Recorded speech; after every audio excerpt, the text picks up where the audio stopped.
How to run middle distance running. To run middle distance running is easy when you know how. First of all, it is interesting to know the differences between the three categories of running: sprinting, middle distance, and long distance. The sprints include the following track events: 100 meters, 200 m, 400 m, 4x100 m relay, and the 4x400 m relay.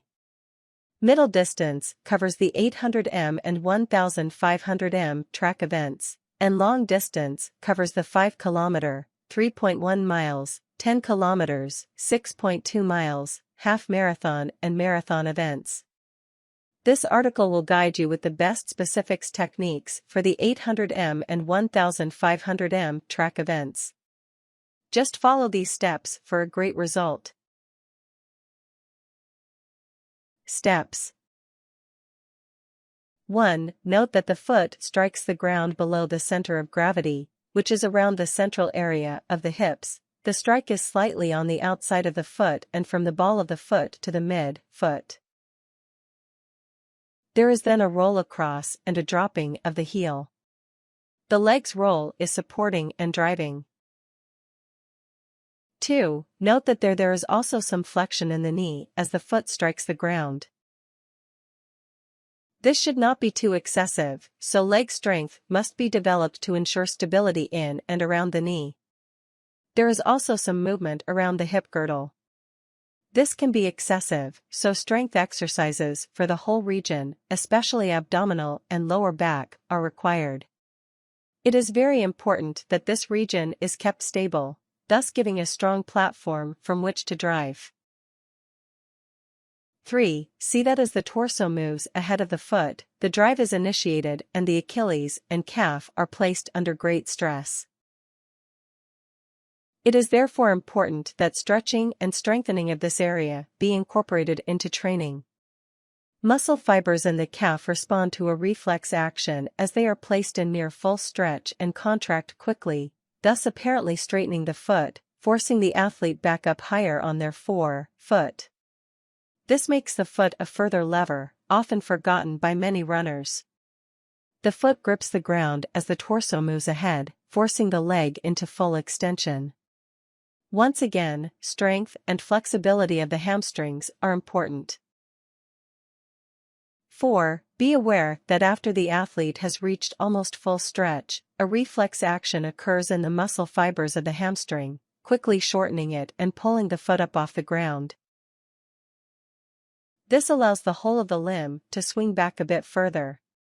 Hip mobility and the ability to stretch the quads at the front of the leg are also vitally important. 5. Understand that the upper part of the leg is drawn forward by the action of the quads and hip flexors beginning to shorten. The foot continues on an upward curve, with the help of the contracting hamstring and the hinge effect of the knee joint. It swings into the gluteus maximus, backside, so shortening the lever and making it easier to bring forwards. 6. Note that the thigh continues forward and the swings upwards. The head of the foot drops from its high point and accelerates downwards and forwards. The knee reaches its high point, which is not quite as high as that of a sprinter, i.e. at an angle of around 90 degrees to the rear leg. 7. Note that the foot ends its swing through at a point just ahead of the knee.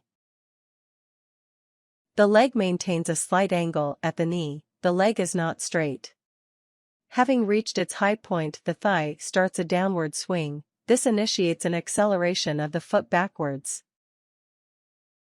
8. Note that the foot once again strikes the floor in a backward motion, adding to the athlete's forward motion. Tips. The arm should swing loosely by the side and should be bent at around 90 degrees.